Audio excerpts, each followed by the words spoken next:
شب نوایی ارغنون ساقی گل چهره را بر کف شرابی ارغوان ساقی گل چهره را بر کف شرابی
درود عرض میکنیم دوستان عزیز و ارجمند.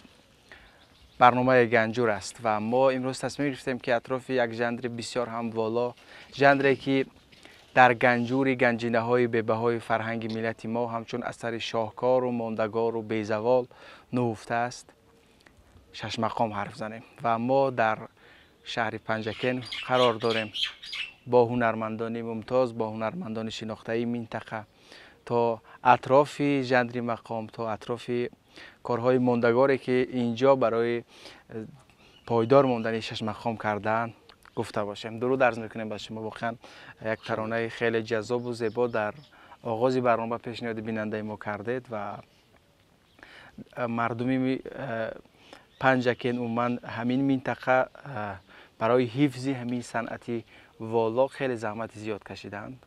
ببینید که مثلا همین ژانر مقام یک ژانری است که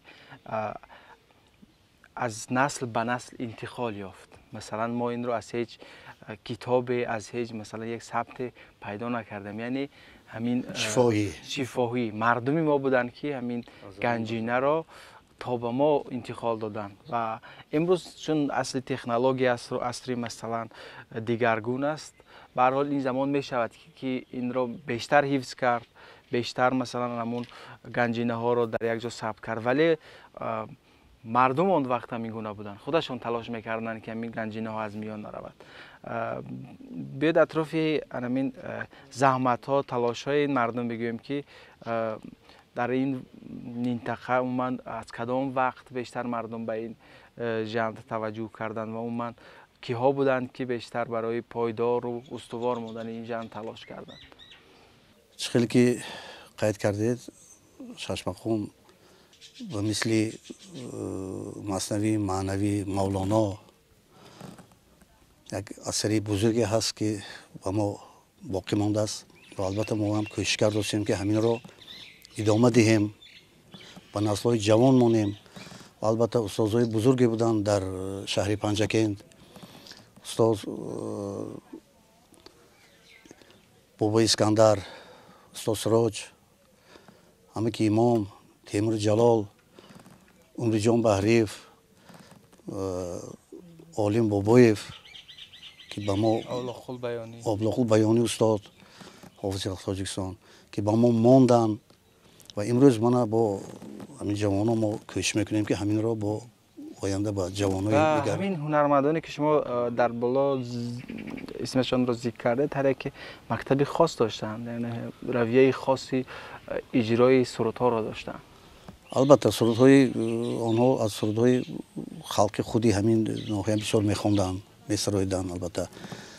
البته هر در اساسی همین ژانر مقام رویه های خاص ایجاد کرده بودن. البته یک رویه خود داشتن. مثلا اگر از قسم اوفرش میگفتن اگر با سال وایتر کرده میخوندن. البته هر یک صنعتکار باید که یک رویه خودش باشد، یک مکتب خودش. بله. وقتی که شما یاد دارید که مثلا چگونه محفل ها میشد در اون وقت با حضور همین گونه هنرمندان؟ من در کجاها بیشتر محفل ها برپا میشد؟ چگونه میسراییدن؟ محفل ها بسیارتر در چایخانه ها بود.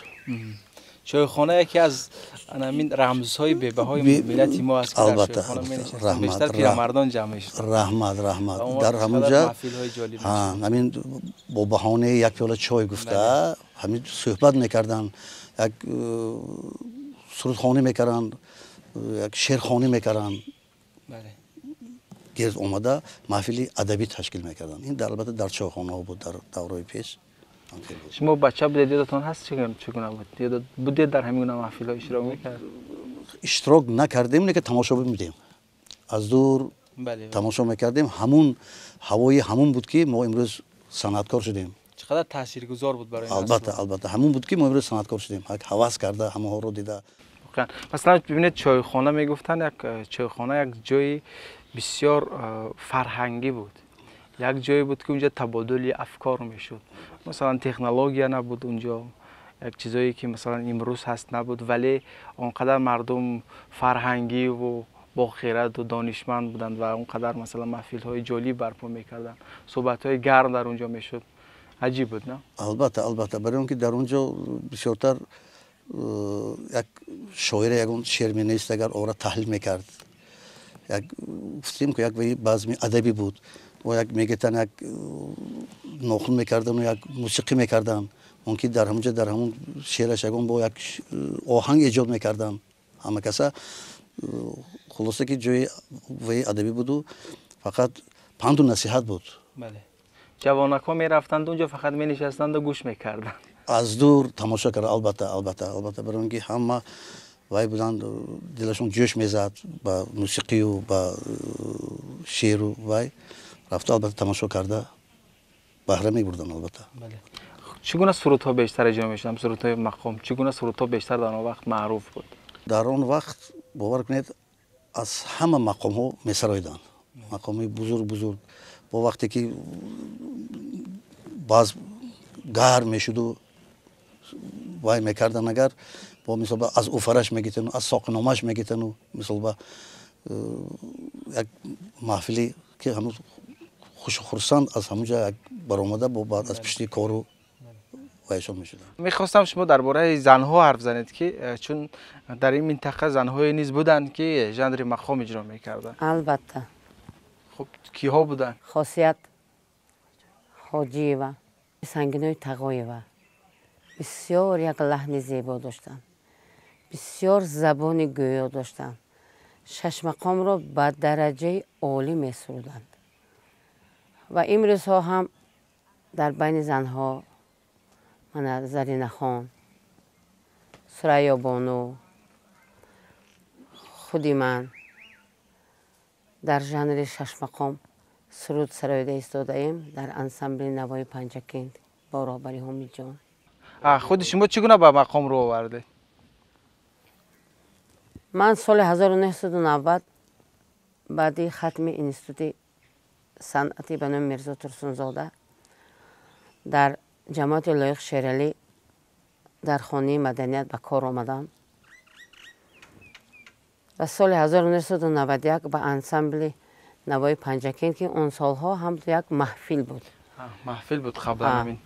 محفل بود. سرودهای مقام اجرا میشد در اونجا. عمری جان بحریف با ما سرودهای مقام را می آموزاندند و رفته با بعد 6 مقام دولتی گرفتند. 2003 سال انسامبل نوای پنجکند در نزد مقامات اجرایی حکومت دولت شهر پنجکند در شعبه فرهنگ تأسیس یافت و ما یک گروه جوانان کلان سالان من همین در انسامبل نوای پنجکند به کار آمدیم. من همین سرودها را شما از کجا پیدا میکنید؟ سرودهایی هستند که مثلا تاریخ طولانی دارن، سرودهای مقام 100 سال 200 سال زیادتر عمر دارن. این سرودها رو سرودهای کلاسیکی میگن. بله. کلاسیکی میگن. اون شش مقام خودش ژانر خودش است. بله. که امروز در نوتگی در کتابات هست. اگر سرودهایی که شما گفتید سرودهای کلاسیکی هست. بله. البته کلاسیکی هستند در کهن سالان کلان سالان موسیقی هستند که همین چیزها رو میدونن. هرچند که همش را ندونم که با یک تا پارچه ها میگویند. البته یک میشینید یک میپرسید همون یک زمزمه میکند. اکنون که من اینجا همه بچه‌ها که کسبی که هستند با همین رو من گرفته و یک دوام داده. یعنی پیدا میکنید بعضی سرودهای مقام خود از پیرمردان همین گونه هست؟ البته سرود کلاسیک رو هم البته میشود. البته ببین سرودهای کلاسیکی که در رویه ژانر مقام هم ایجاد کردگی پیدا میکنیم. البته دورت همین گونه سرودهایی که از مردم پیدا کرده، از جای پیدا کردید. البته هست. میشه اجرا کنید.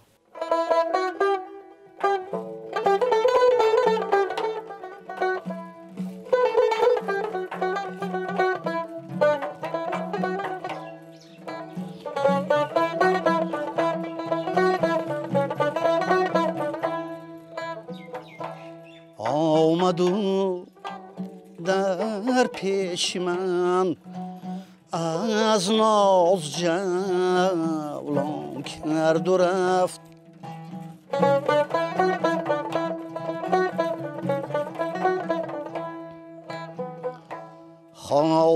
خاطرم را همچو زلفی خود پریشان کرد و رفت.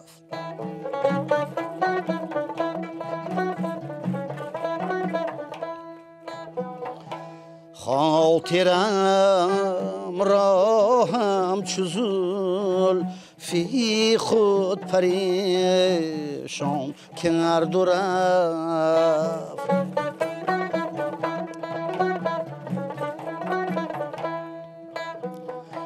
بس کسی لابی سریشکم آمده جوشی غمش. قصر بنیادی دلم را سخت ویران کرد و رفت.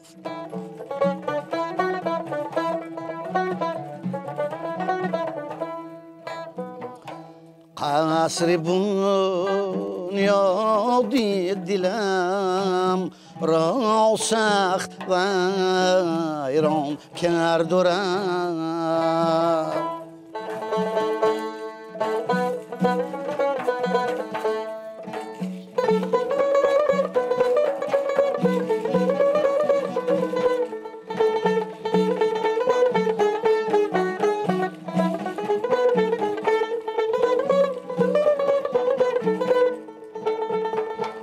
بودم ایمان گرچه در پیغمبری حسنش ولی کفر زلفش آمد و تاراجی ایمان کرد و رفت. یار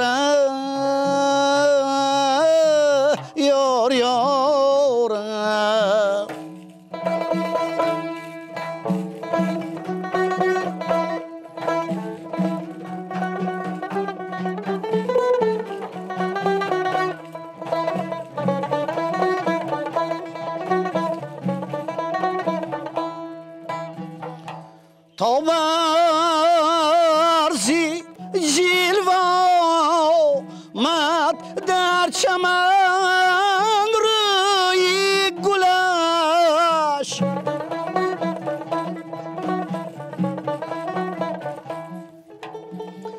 بلبلی یک شعری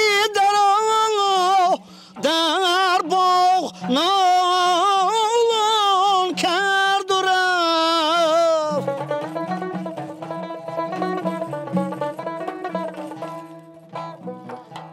ای خوشا تغرل که به دل می سراید می سرایه خانه دل در سری راه بود و ایران کرد و رفت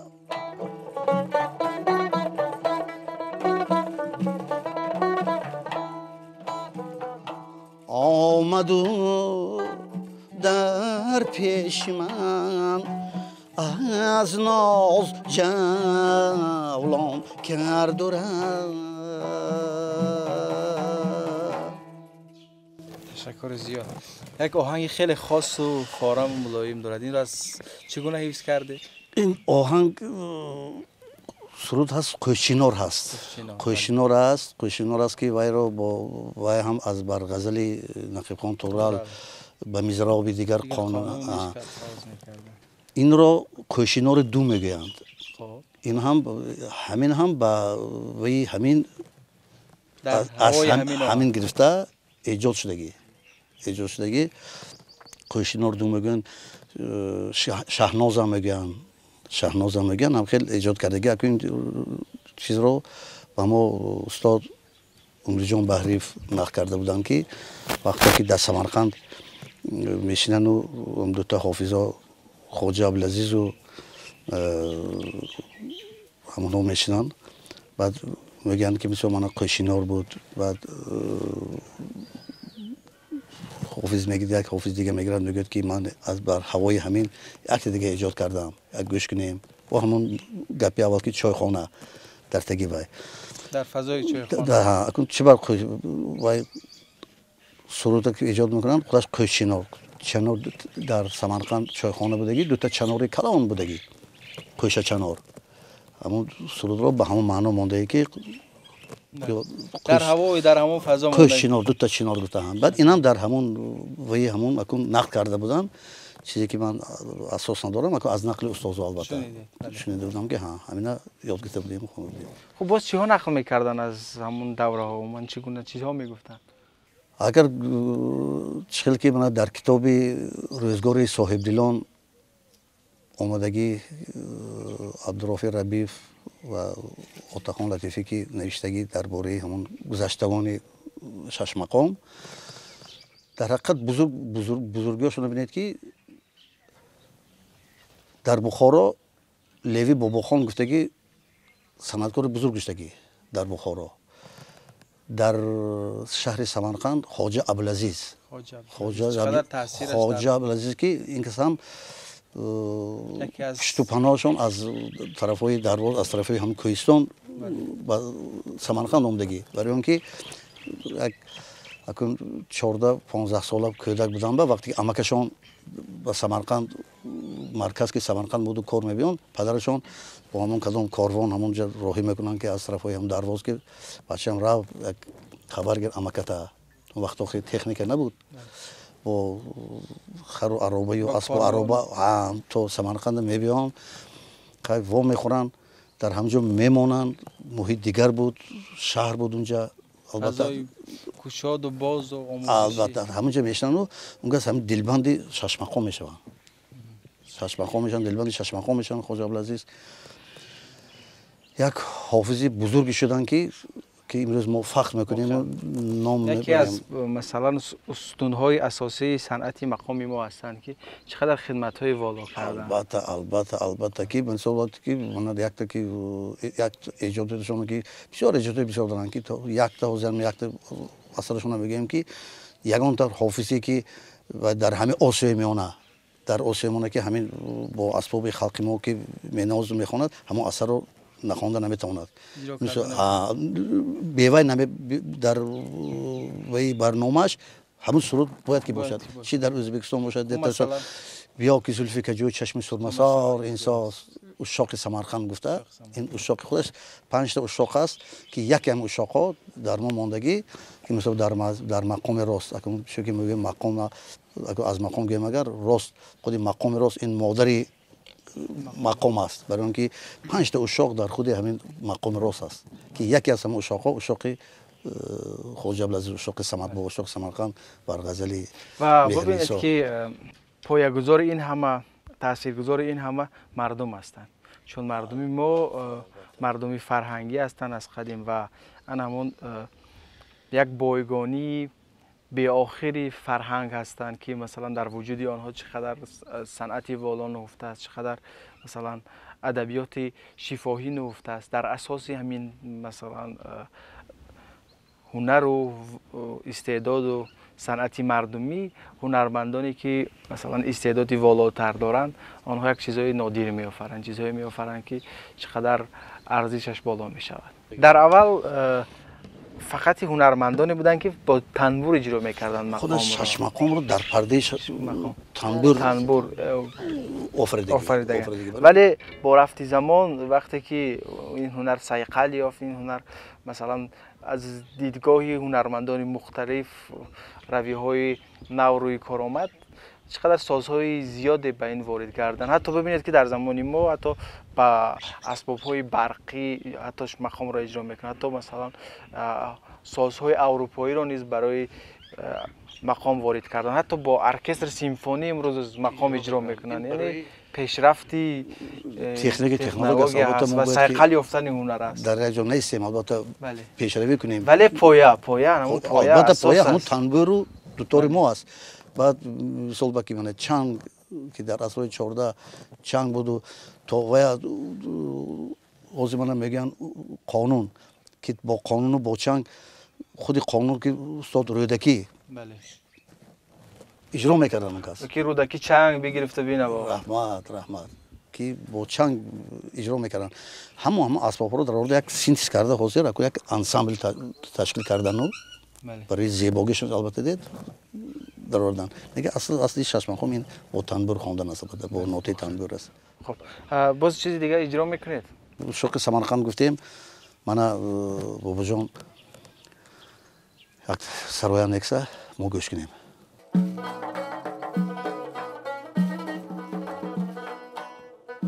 یارت من آی جانم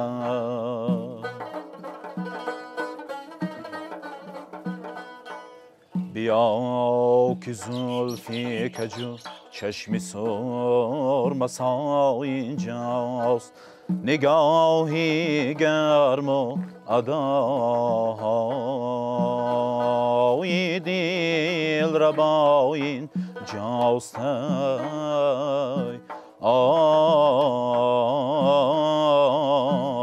یار جانم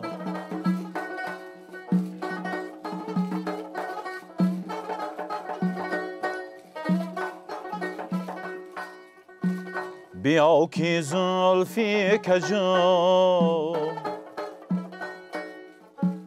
بیا که زلفی کجو چشم سرمسا این جاست دادای نگاهی گرم و ادای دل را با این جاست دادای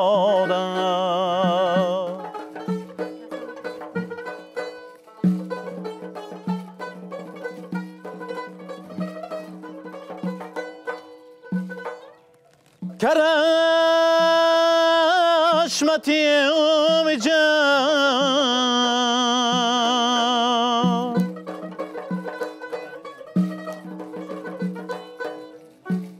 خنجر نگار ما شاده در طلبی دشت کربلا اینجاست یاره آی داده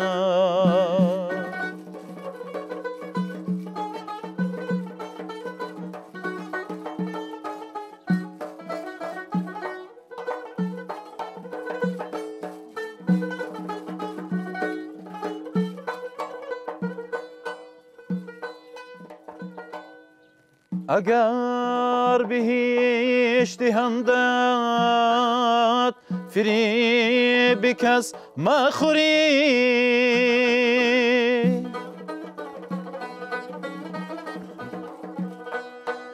قدم زی میکده بیرون من یک جا اینجاست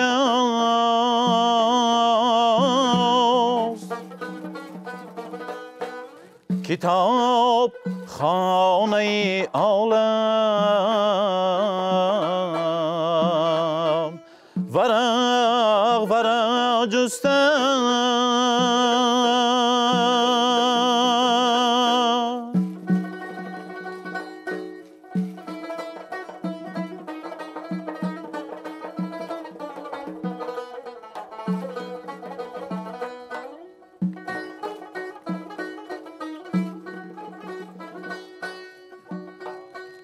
کتاب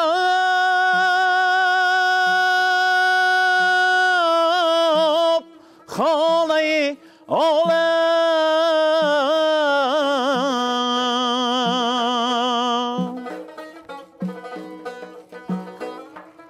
ورق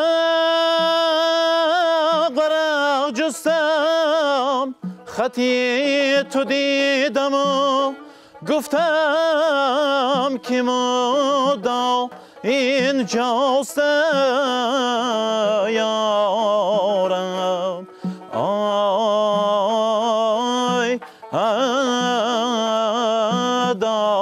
دادای زکاتی است نگر میدهی برای خدا بیا که زیب و نسا همچو من گدا اینجاست آی آه یارای سلامت.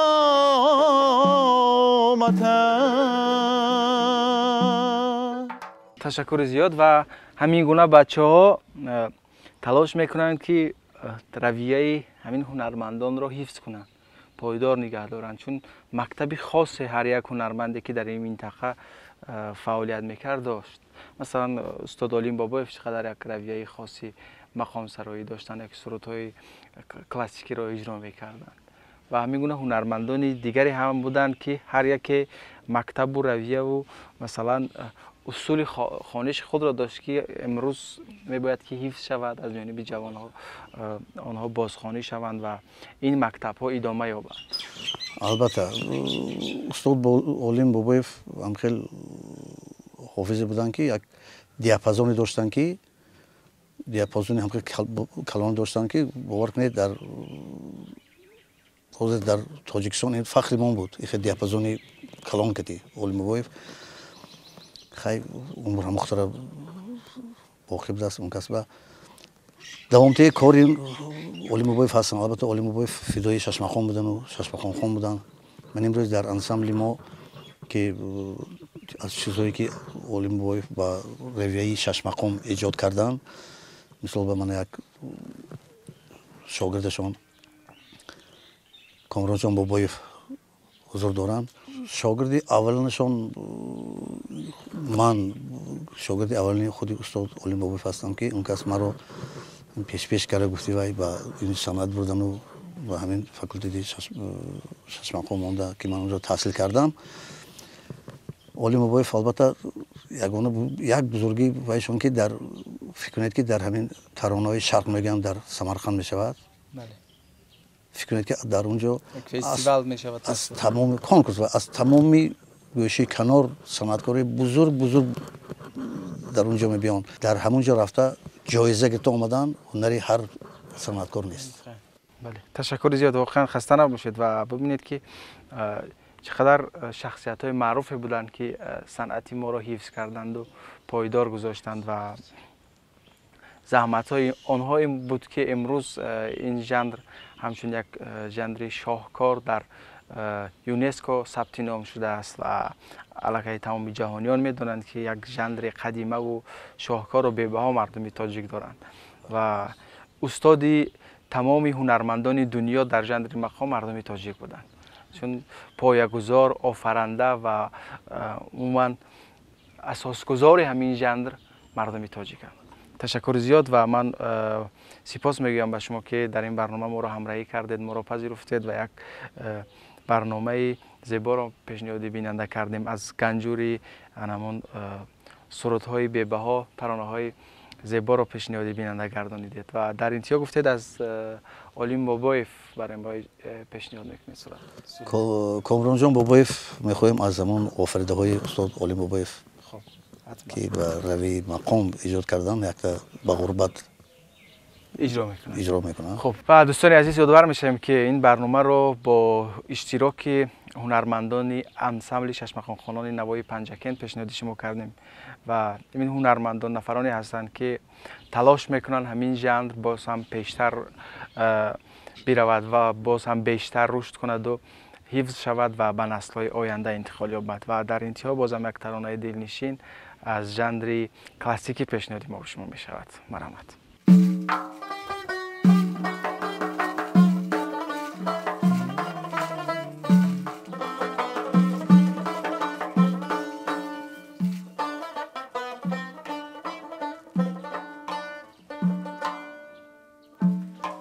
به غربت حسرتی دل را بسانی غنچه کردم،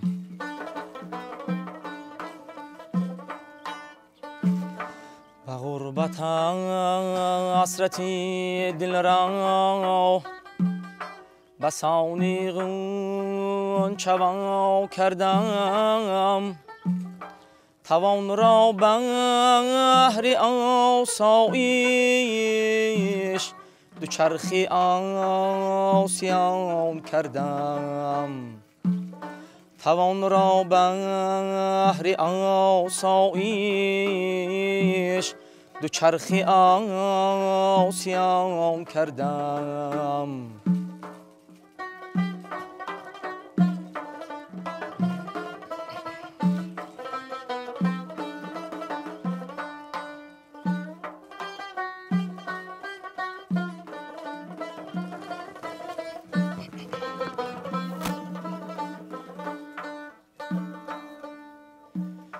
چنانم خسته بودم من که از نو میدهی امید یارم،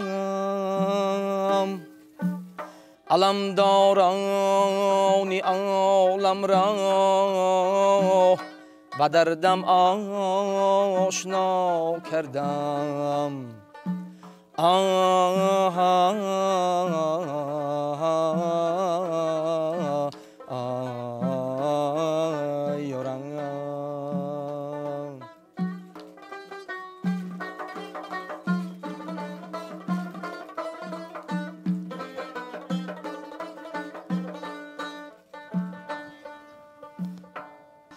بدندم میگزم انگشت، به درمانم هزاران مشت،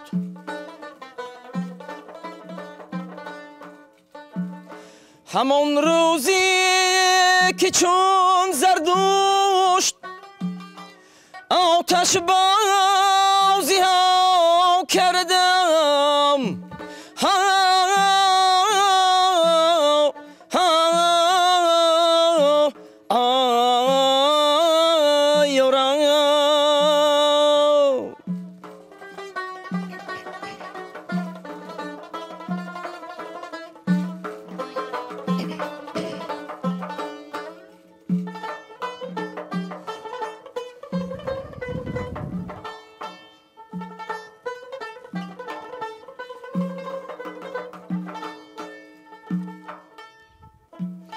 نه عشق بود و علم داری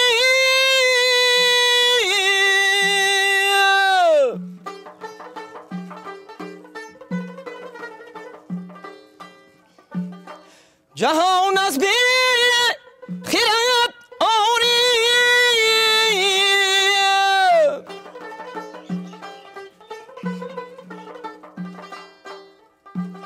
منی غافل زی مکری دون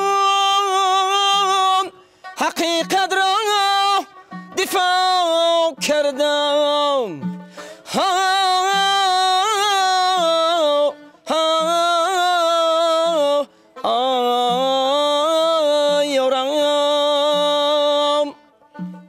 خبر آمد ثمر آمد که با خونی جگر آمده یارم زمین پای نیکوبت دلی مهری نسا کردم زمین پای نیکوبت دلی مهری نسا کردم